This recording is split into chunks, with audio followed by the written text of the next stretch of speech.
अब समाचार हेडलाइन सुनिए। कैडर के दावों को दरकिनार कर राजेश अग्रवाल को मिला मौका। अब तक अपराजित टीएस सिंहदेव से होगा मुकाबला। लगातार 3 हार के बाद भाजपा ने बदला प्रत्याशी। 2.5 महीने से चल रहा था अटकलों का बाजार। अब समाचार बुलेटिन परमान रजवाड़े के साथ विस्तार से सुनिए। भाजपा की पहली सूची जारी होने के 2.5 महीने बाद तक 20-20 क्रिकेट मैच के समान दावों और अटकलों के उतार चढ़ाव के बीच भाजपा ने अंततः नामांकन के अंतिम दौर में भाजपा की स्थानीय कैडर के दावों को दरकिनार कर 5 वर्ष पूर्व कांग्रेस से भाजपा में आए लखनपुर के पूर्व नगर पंचायत अध्यक्ष राजेश अग्रवाल को उप मुख्यमंत्री टीएस सिंहदेव के खिलाफ सरगुजा के सबसे हाई प्रोफाइल विधानसभा सीट अंबिकापुर से चुनाव मैदान में उतारने का फैसला कर सभी अटकलों पर विराम लगा दिया है। संभाग मुख्यालय अंबिकापुर सीट पर भाजपा प्रत्याशी की घोषणा से सरगुजा संभाग की 14 सीटों पर कांग्रेस भाजपा के मुकाबले सभी दावेदार अब तय हो गए हैं। संभाग मुख्यालय अंबिकापुर विधानसभा सीट अविभाजित मध्य प्रदेश से लेकर अब तक हुए कुल 15 चुनाव में भाजपा के लिए दूर की कौड़ी ही साबित हुई है।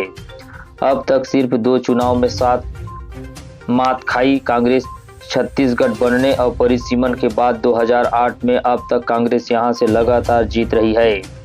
2008 से लगातार हार के बावजूद भाजपा ने यहां प्रत्याशी नहीं बदला और हार का अंतर 948 वोट से बढ़कर 2018 में 39,624 के बड़े दायरे में फैल गई।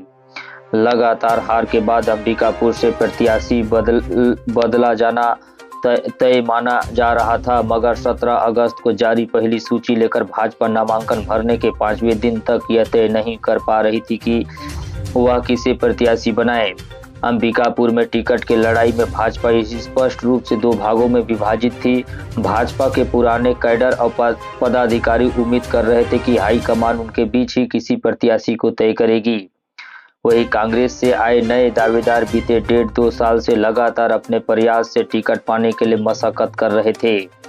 भाजपा के सर्वे सूची और प्रदेश के नेताओं के बीच अपने समर्थकों के टिकट दिलाने की होड़ से अंबिकापुर में दावेदारी का मामला अंतिम क्षणों तक अत्यंत रोमांचक मैच की भांति हर दिन लोगों की धड़कनें बढ़ा रहा था।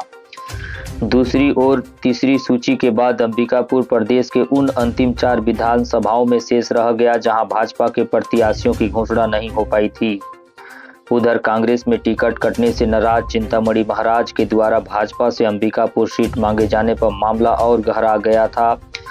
नामांकन के अंतिम दिनों में भी टिकट जारी न होने से भाजपा में भी असमंजस की स्थिति बन गई थी और कांग्रेस के प्रभाव वाले अंबिकापुर सीट को लेकर चर्चाओं का दौर और बढ़ गया।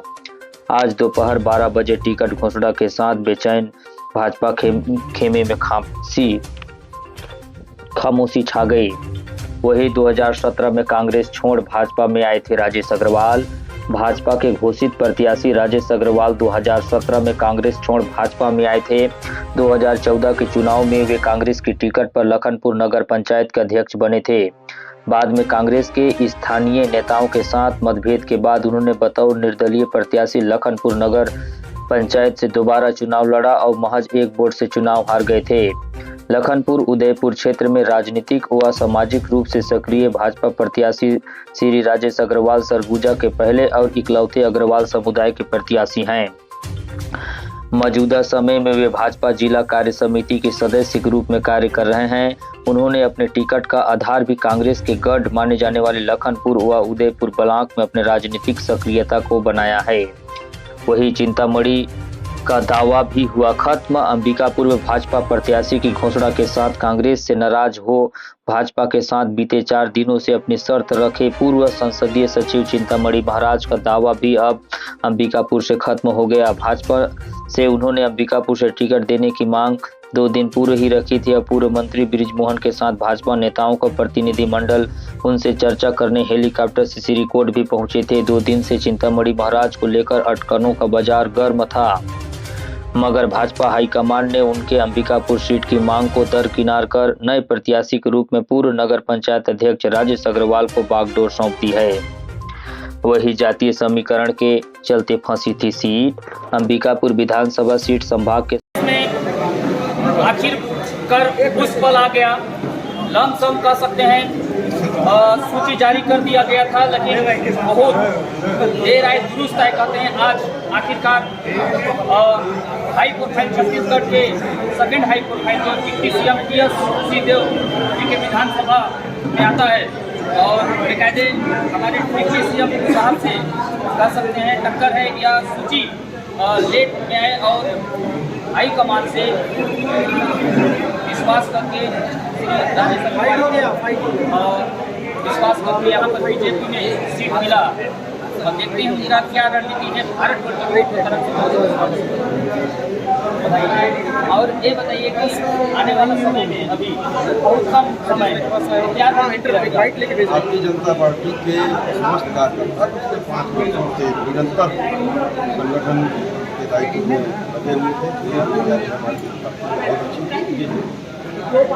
समय की कोई डिप्टी सीएम साहब के 3 दफा यहाँ पर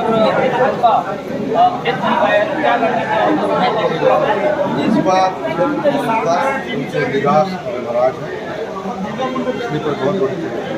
और जनता को जीतने के लिए क्या मुद्दे रहेंगे? बहुत से मुद्दे थे। उन्होंने 36 ओरिजिनल वादे किए थे, उसके अंदर में जो वादे थे 36 में ही 6 वादे पूरे हुए। जनता बहुत नाराज है। बहुत बहुत धन्यवाद भारत 24 की तरफ से। समय के हिसाब से देखिए, आज खड़गे जी से हम लोग प्रेरणा लेते हैं, 80 से ऊपर के हैं, जवाबदारी मिली है उस हिसाब से कर रहे हैं। मेरे मन में हमेशा ये विचार रहता है कि समय भी देना चाहिए, जगह भी देनी चाहिए, नई पीढ़ी को भी हमको आगे लाना है और नई पीढ़ी आगे आ रही है। आपने सामरी से देखा कि नए प्रत्याशी के रूप में एक युवा को पार्टी ने चुनाव लड़ने का मौका दिया है। ये सिलसिला लगातार चलता रहता। मैं कितने दिन चलूँगा? प्रकृति है, मेरी उम्र के हिसाब से मेरे लिए भी एक समय होगा। हाँ, अभी मैं मैदान में केवल इसलिए हूँ कि मुझे लगता है कि मेरी बुद्धि भी, मेरी सोच भी और मेरा शरीर भी पूरी तरह से साथ दे रहा है। जब तक शरीर साथ देगा तब तक सक्रिय रहूँगा। इस बार चुनावी